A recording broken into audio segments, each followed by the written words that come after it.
พูดยังคิดวินิจฉัยก่อนจะทำกิจการงานใดๆคิดรอบคอบจึงชอบการเฮามีหูไว้ฟังตั้งดีชั่วอยู่กับตัวสองข้างต้องชั่งเรื่องควรฟังหูไว้หูอยู่เนืองๆจะเป็นเครื่องกันพลาดฉลาดชนขอกล่าวธรรมะรับอรุณสวัสดีครับบรรดาท่านผู้ฟังแล้วก็ท่านผู้ชมทุกท่าน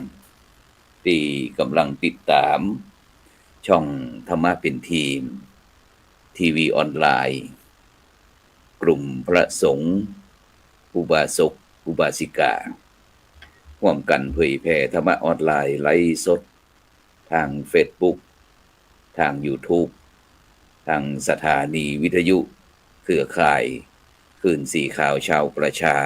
8จังหวัดภาคเหนือ FM 104.50 เมกะเฮิรตซ์วัดฝายหินจังหวัดเชียงใหม่ FM 88.25 เมกะเฮิรตซ์วัดศรีปันเงินอำเภอสันป่าตองจังหวัดเชียงใหม่ทาง Facebook ท่านอาจารย์พระครูอภิวัฒนวิกรมรองเจ้าคณะอำเภอโดยรอวัดปากทางเจริญ Facebook วัดพุทธภาวนาเวสเตอร์โรดประเทศสวีเดนเครือข่ายหลวงปู่เขียว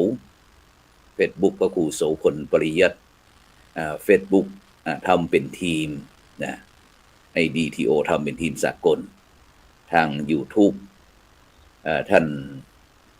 Facebook ท่านอาจารย์ดร.วิสิทธิ์อาทิตวิสิทธโธมหาวิทยาลัยมหาจุฬาลงกรณราชวิทยาลัยเขตเชียงใหม่ YouTube IDTO ทำเป็นทีมสากล Facebook วัดจอมคำหลวงเขมรัตนครเชียงตุงพร้อมตึงภาคีเครือข่ายทุกช่องทางซึ่งในเจ้านี้ก็เป็นเจ้าวันจันทร์นะที่6เดือนมกราคมพุทธศักราช2568ยังจะหลง67ทำอยู่ ซึ่งเจ้านี้เขากับผมอัตมาภาพพระครูโสพลปริยัติก็ได้กับนำรายการธรรมะรับอรุณมาพบกับบรรดาท่านผู้ฟังท่านผู้ชมเจ้าวันนี้ก็ความจริงปกติก็จะเป็นท่านอาจารย์พระมหาอนุวัฒน์ทิตเมโทวัดหนองป่าขออำเภอเมืองจังหวัดลำพูนแต่เนื่องจากในช่วงนี้ก็โยมแม่ของท่านอาจารย์บ่ค่อยสบายก็เลยจำเป็นที่จะต้องเฝ้าดูแลอย่างใกล้ชิดก็เลยบ่ค่อยจิตใจบ่ค่อยสะดวกเตื้อ เพราะว่าพะวงอยู่ฉะนั้นก็ในนามรายการธรรมะรับอรุณก็ขอโยมแม่หายไวๆปันเป็นกำลังอกกำลังใจให้ลูกมหาได้เป็นกำลังหลักในการเผยแผ่พุทธศาสนาอยู่กับลูกกับหลานเป็นนั่นล่มโพใบใหญ่ล่มไทรใบหนาร้อยสาวขอบเข้าพรรษาเด้อโยมแม่เด้อโยมแม่ของท่านอาจารย์พระมหาอนุวัฒน์ทิตเมโทวัดหนองป่าขอตำบลป่าซักอำเภอเมืองลำพูนฉะนั้นก็เป็นหยังพระครูโสพลก็ยินดีเป็นอย่างยิ่งที่จะได้มีโอกาสได้มาพบมาเจอกับบรรดาท่านผู้ฟังท่านผู้ชมเป็นบางเจ้าสแตนบายไว้ถ้าคณะครูบาอาจารย์ที่ติดภารกิจศาสนากิจต่างๆพระครูโสพลก็จะมาออกเป็นห้องว่าซุปเปอร์ซับนี่นะ ฉะนั้นก็ขออนุโมทนากับบรรดาท่านผู้ฟังท่านผู้ชมทุกท่านที่ให้กำลังใจรายการธรรมะรับอรุณหรือว่าธรรมะเป็นทีมช่องธรรมะเป็นทีมทีวีออนไลน์ของเขาเป็นประจำด้วยดีตลอดมาซึ่งในนามของคณะสงฆ์คณะศรัทธา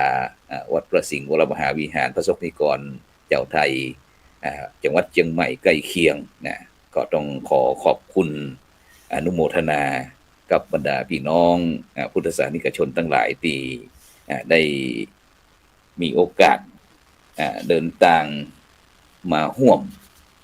งาน ต้อนรับนะต้อนรับพระบาทสมเด็จเข้าเฝ้าอีเนาะพระบาทสมเด็จพระเจ้าอยู่หัวแล้วก็สมเด็จพระนางเจ้าพระบรมราชินีนาถที่พระองค์ท่านได้เสด็จพระราชดำเนินถวายสักการะพระมหาธาตุเจดีย์ประจำปีพระบรมราชสมภพปีนักษัตริย์มะลงนะ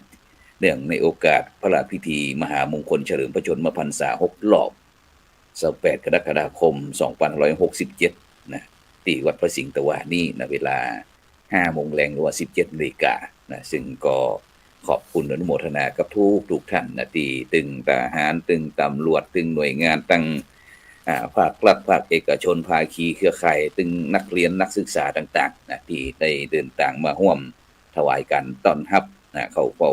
สมเด็จพระเจ้าอยู่หัวนะแล้วก็สมเด็จพระนางเจ้าพระบรมราชินีที่วัดพระสิงห์วรมหาวิหารหลังจากนั้นพระองค์ท่านก็ได้เสด็จไปที่วัดเจดีย์หลวงนะซึ่งก็สร้างความปราบปลื้มปิติยินดีพระสงฆ์นิกรเจ้าไทยของเฮาทุกหมู่ทุกเหล่านะจะขอพระองค์ทรงพระเจริญนะซึ่งบรรดาท่านผู้ฟังทั้งหลายในก็อันลุยข่าวมาแล้วก็ไปที่ข่าววันไหนก็นี่ โครงการอบรมบาลีก่อนสอบบาลีก่อนสอบนี่ประโยคปท4ถึงปท9นะซึ่งก็เริ่มมาตั้งแต่วันที่16 พฤษภาคมเมื่อปี2567ที่ผ่านมานะครับจนกว่าถึงวันที่28 มกราคมปี2568นะที่คณะสงฆ์ภาค7นะมีจังหวัดเชียงใหม่ลำพูนแม่ฮ่องสอนโดยเมตตาของพระเดชพระคุณหลวงพ่อพระพรหมเสนาบดีนะเจ้าคณะภาค7นั้นก็ได้ร่วมกับคณะสงฆ์นะถึง3จังหวัดได้จัดการอบรมบาลีก่อนสอบนะที่วัดดอยสัปปัญญูตำบลดอนเป่าอำเภอแม่วางจังหวัดเชียงใหม่นะฉะนั้นขอประชาสัมพันธ์ให้พ่อแม่พี่น้องพุทธศาสนิกชนทั้งหลายนะที่มีความประสงค์อยากจะร่วมทำบุญถวายน้ำปานะกาถวายภัตตาหารกานะก็สามารถนะที่จะติดต่อพระคุณเจ้านะหรือว่าเจ้าอาวาสหรือว่าหลวงพ่อเจ้าคณะตำบลเจ้าคณะอำเภอทุกอำเภอนะหรือว่าจะติดต่อที่ท่านอาจารย์เจ้าคุณพระราชรัชมุนีก็ได้นะโดยตรงหรือว่าจะไป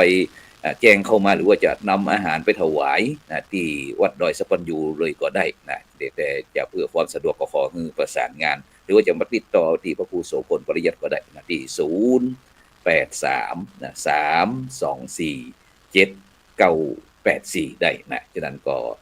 ยินดีที่จะเป็นสะพานบุญให้กับบรรดาท่านผู้ฟังท่านผู้ชมเนาะแล้วก็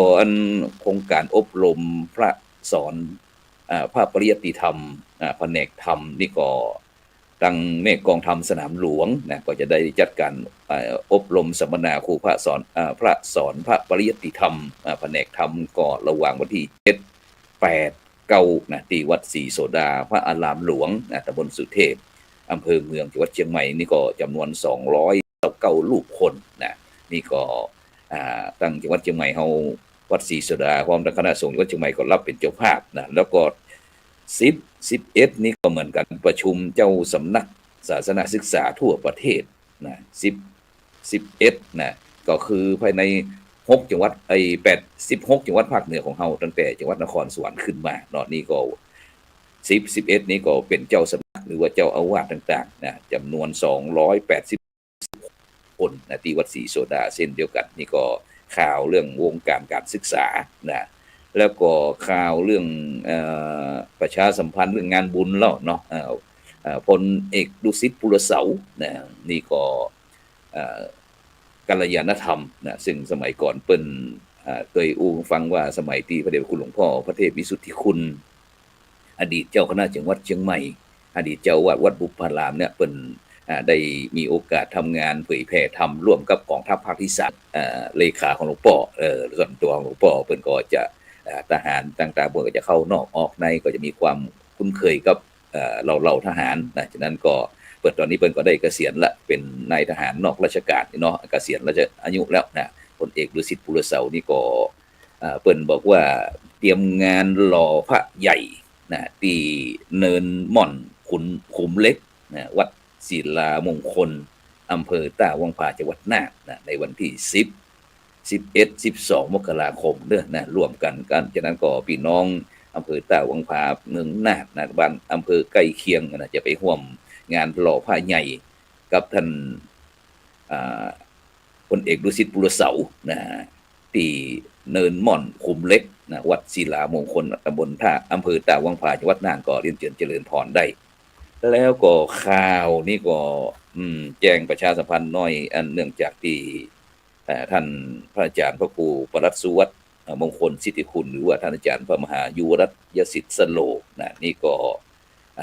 เลขของงานเลขานี่ก็เลขานุการรองเจ้าคณะจังหวัดเชียงใหม่นะท่านอาจารย์เจ้าคุณพระสุวรรณเมธีวัดพระธาตุสีจอมทองนี่ก็เปิ้นได้สูญเสียพ่ออุ้ยแก้วแดงขาวเขียวนะอายุ81 ปีนี่ก็ตั้งศพบำเพ็ญกุศลที่วัดพระธาตุสีจอมทองนะตั้งแต่วันที่4เป็นต้นมาจนถึงวันที่7นะทุกคืนนี้ก็จะมีการแสดงพระธรรมเทศนาแล้วก็สวดอภิธรรมพระอภิธรรมนะจากนั้นก็แล้วก็วันที่8นะวันที่8นี้ก็จะได้นำสรีระร่างของพ่ออุ้ยแก้วนะแดงขาวเขียวนะพ่ออุ้ยของท่านอาจารย์พระครูปรัตน์สุวัฒน์มงคลสิทธิคุณหรือว่าท่านอาจารย์พระมหายุวรัตน์ยศิษฐ์สโลนะซึ่งเป็นหลานก็จะได้นำสรีระไปประกอบพิธีทางพุทธศาสนาที่สุสานวัดบ้านดอนแก้วนะจากนั้นก็บรรดากัลยาณมิตรเพื่อนพ้องน้องพี่มิตรแก้วสหายคำหรือว่าคณะครูบาอาจารย์จะไปร่วมงานบำเพ็ญบุญบำเพ็ญกุศลเด้อนะพ่อแก้วแดงขาวเขียวนะอายุ81 ปีพ่ออุ้ยของท่านอาจารย์พระครูปรัตน์สุวัฒน์มงคลสิทธิคุณหรือว่าท่านอาจารย์มหายุวรัตน์ของเฮานี่นะก็นิมนต์แล้วก็เจริญพรเด้อนะแล้วก็ไหนๆก็ข่าวแล้ววันที่10นี่มีสปอนเซอร์หลักนี่เด้อนะมูลนิธิ1016เพื่อการกุศลนะท่านอาจารย์เจ้าคุณพระวิสุทธิวัชราพรนะนี่ก็จะเป็นงานฉลองสมณศักดิ์พัดยศนะพระราชาคณะเนื่องในโอกาสสืบชะตาอายุวัฒนมงคล52 ปีนะท่านอาจารย์เจ้าคุณพระวิสุทธิวัชราพรนะนัทศักดิ์วิสุทธาจาโลนะรองเจ้าคณะอำเภอแม่ริมเจ้าอาวาสวัดลัทธิวันพระนอนขอนตาลนะในวันศุกร์ที่10 มกราคม2568 เวลา 9 นาฬิกาเด้อนะที่มณฑลพิธีวัดลัทธิวันตำบลริมใต้อำเภอแม่ริมจังหวัดเชียงใหม่นะฉะนั้นก็ประชาสัมพันธ์เชิญชวนพี่น้องบรรดาท่านผู้ฟังท่านผู้ชมพุทธศาสนิกชนเด้อไปร่วมงานแล้วก็นี่ก็งานอย่างนี้งานพิธีเททองหล่อหลวงพ่อพระเจ้าทองทิพย์นะพระประจำวันเกิดที่วัดจังกำนะตำบลท่าวังตาลอำเภอสารพีนะจังหวัดเชียงใหม่นะนี่ก็จะเป็นงานที่พระท่านสมชายคุณโยมเยาวภาวงศ์สวัสดิ์นะที่เปิดก็จะได้เททองหล่อหลวงพ่อพระเจ้าทองทิพย์นะพระประจำวันเกิดวันอาทิตย์วันเดียวกับพระครูโสพลเลยเนาะในวันจันทร์ที่13มกราคม2568นะคืน15ค่ำเดือน4เหนือนะที่วัดจังกำเวียงกุมกามนะตำบลท่าวังตาลอำเภอสารพีจังหวัดเชียงใหม่เวลาก็9:29 นาทีเริ่มประกอบพิธีนี่ก็ท่านพระอาจารย์อินจันทร์กันตจารีนะนี่ก็น้องเลิฟน้องรักกัลยาณธรรมนะฝากข่าวมาประชาสัมพันธ์แล้วก็ข่าวฉลองสมโภชปอยหลวงนะศาลาบาทและเสนาสนะนะศาลาบาทมีตามหน้าบุญบูชาคุณ12 ปีเกิดนะที่วัดบ้านดง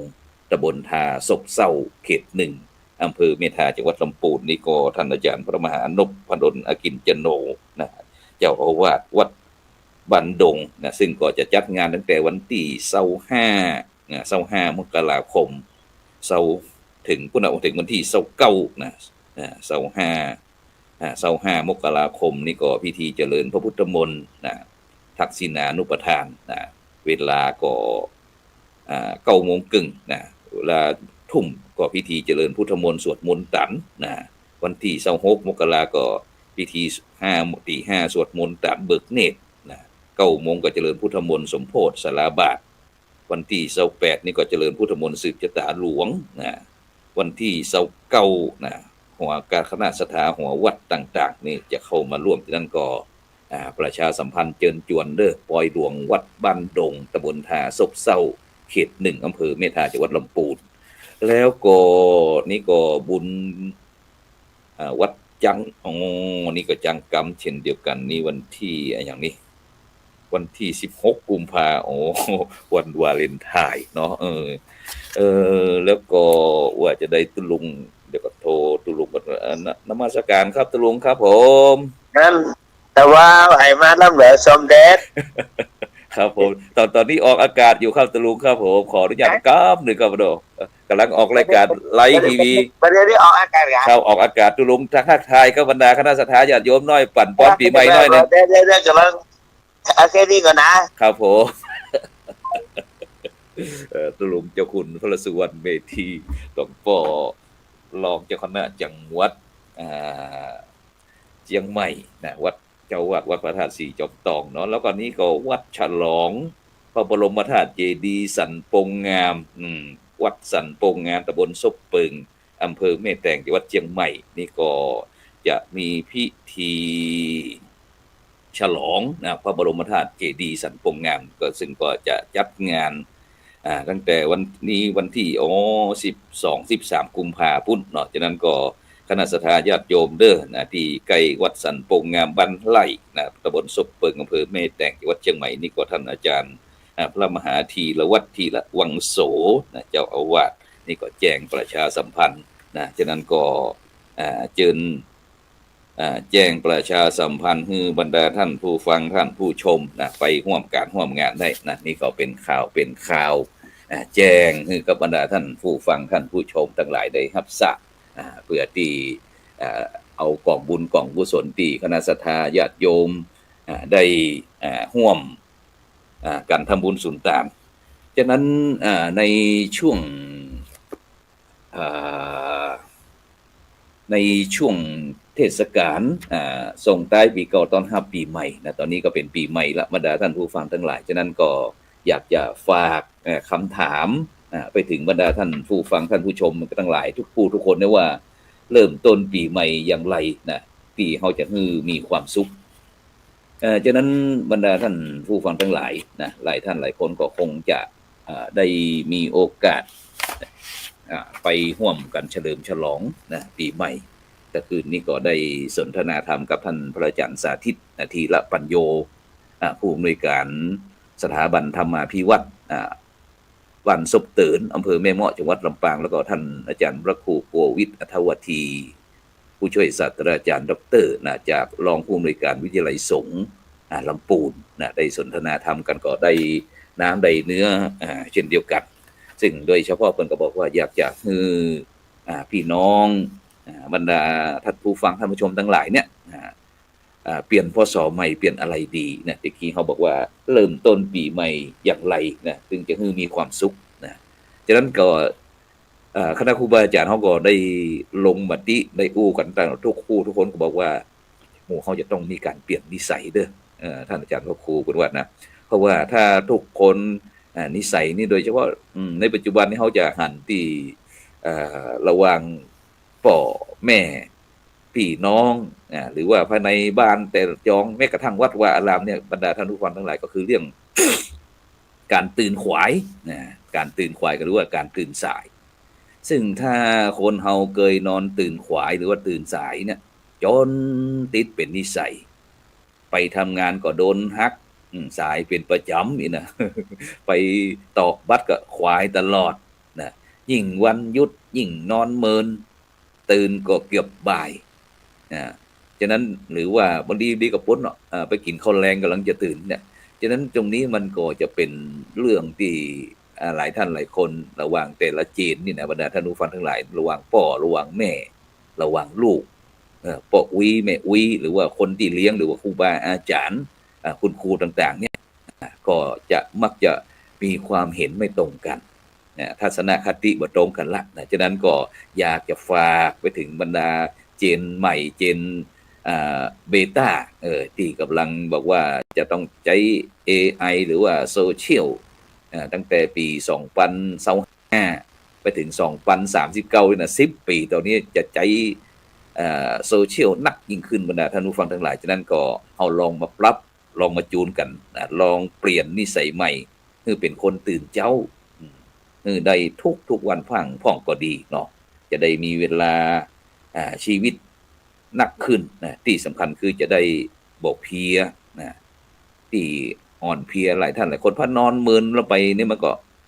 เพลียร่างกายเหมือนกันเด้อบรรดาท่านผู้ฟังทั้งหลายนะฉะนั้นก็อยากจะฝากอนุชนคนรุ่นหลังเนี่ยได้พินิจพิจารณาพอลองแบ่งใจหากันเนาะไม่ใช่ว่าจะเอาแต่ใจตนเองก็บ่ใครท่าก็นะนี่คือข้อที่หนึ่งก็คือเปลี่ยนนิสัยที่ตื่นขวายหรือว่าตื่นสาย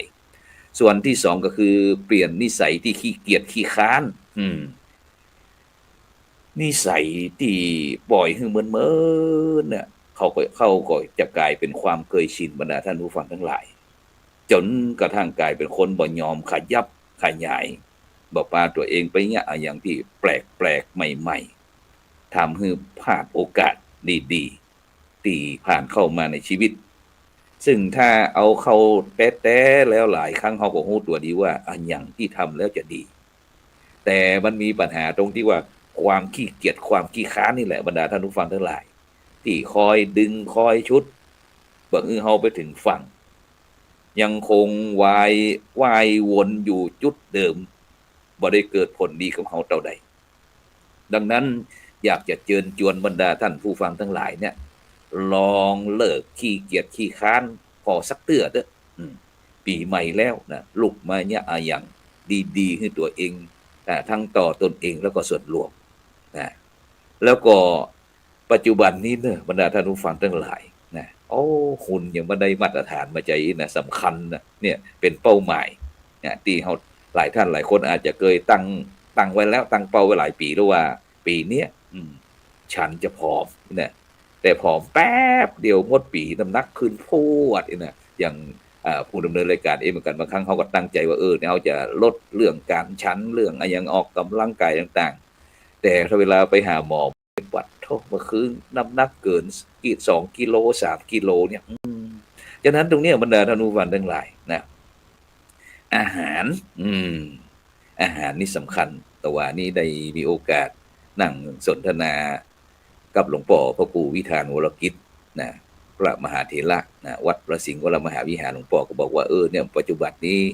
หลวงพ่อบอกว่าสุขภาพร่างกายหลวงพ่อรู้สึกว่ามันดีนะอายุ81เนี่ยบรรดาท่านผู้ฟังทั้งหลายนะแต่ว่านี่ก็บอกว่าหลวงพ่อครับผมรู้สึกว่าในช่วงนี้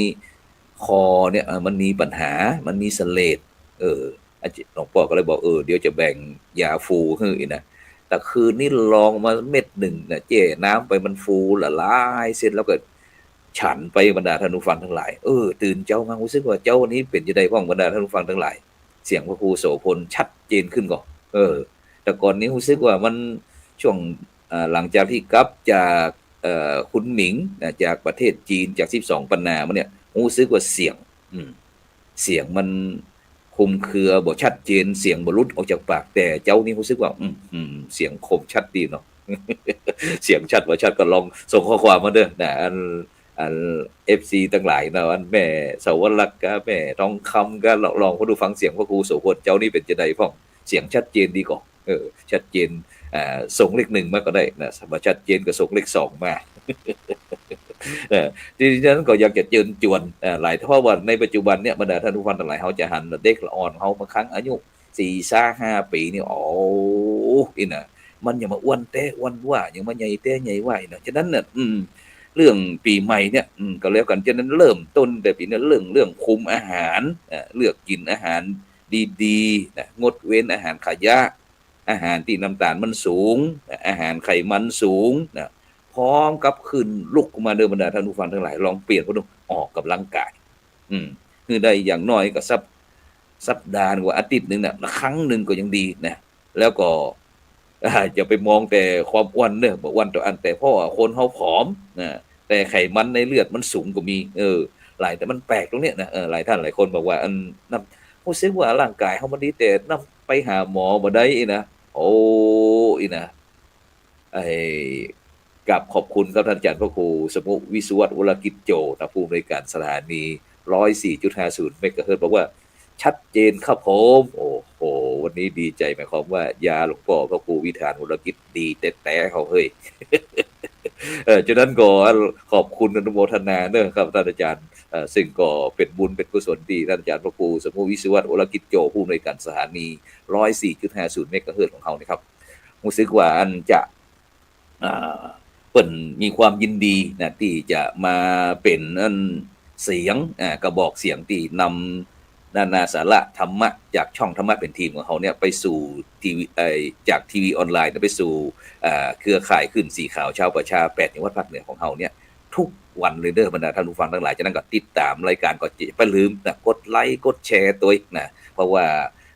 จะเป็นกำลังใจอย่างยิ่งสำหรับคนทำงานนะฉะนั้นก็แม่สาวรักษ์บอกว่าชัดเจนดีค่ะแต่คืนก็ชัดดี โอ้แต่คิดว่าแม่เจ้านี่ก็น่าจะดีเนาะแม่เนาะแม่สาวรักษ์เนาะแม่สาวรักษ์อภิวงศ์เนี่ยจากชัยประการเหมือนกันนะเนาะฉะนั้นก็ขอบคุณบรรดาท่านผู้ฟังท่านผู้ชมทุกท่านเนอะที่ได้ช่วยเป็นทดสอบระบบความคลื่นความการฟังด้วยนะว่าไกลขนาดไหนตะกี้เฮาได้อู้ถึงเรื่องการลดอาหารขยะอาหารน้ำตาลสูงอาหารไขมันสูงนี่นะแล้วก็มันออกกำลังกายนะแล้วก็โดยเฉพาะน้ำตาลในเลือดนี่เด้อฉะนั้นก็มันกันที่ออกกำลังกายแล้วก็กินอาหารดีๆอาหารที่มันเป็นขยะก็บ่ต้อง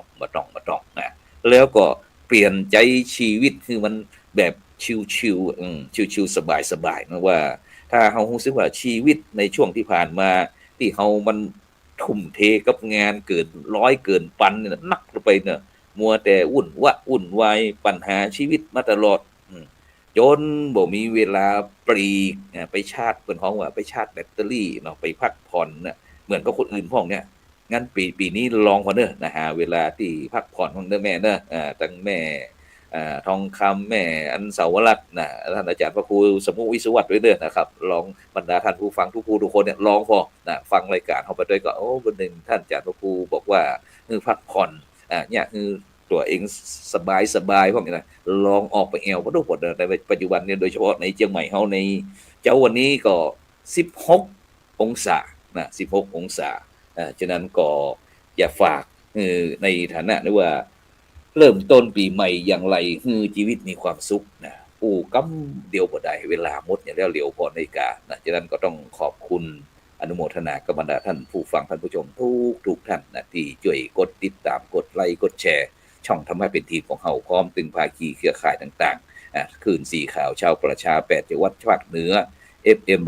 104.50 เมกะเฮิรตซ์กะนะที่คอยเป็นกระบอกเสียงช่วยกระจายกันเพราะว่าการเผยแพร่ธรรมะเฮาในปัจจุบันนี้นอกจากที่จะมีที่เฮามีตึงภาพมีตึงเสียงเรื่องบรรดาท่านผู้ฟังทั้งหลายนะเพราะว่าในยุค AI ยุคโซเชียลมาใหม่ที่ว่าเนี่ยตั้งแต่ปี2025เป็นต้นไปจนถึงปี2039นี่นะจะต้องใจสื่อเนี่ยบรรดาท่านผู้ฟังท่านผู้ชมที่มีมือถือเข้ามาก็กดเข้าไป YouTube เลยก็ได้นะลองพอรายการธรรมะรับอรุณนี่นะรายการธรรมะรับอรุณแล้วก็จะหันอันทีมงานรายการธรรมะรับอรุณตั้งช่องธรรมะเป็นทีมของเฮาออกทุกเจ้าเลยนะเวลา 7:00 นเจ้าถึง7:00 นครึ่งนะหรือว่าไม่คืนก็เหมือนกัน YouTube เช่นเดียวกันนะ Facebook ก็มีนะ Facebook ก็มีฉะนั้นก็ในเจ้านี้ก็เวลาหมดเวลาจำเป็นที่จะต้องนำรายการธรรมะรับอรุณจากบรรดาท่านผู้ฟังกันแต่เฮาจากกันเพื่อที่จะพบกันใหม่เด้อบ่ใจจากแล้วจากเลยนะฉะนั้นก็ขอให้อายุวันโนสุขังพลังมีสตังค์หลายๆเด้อทุกผู้ทุกคนสำหรับในเจ้านี้ก็ขอกล่าวคำว่าสาธุ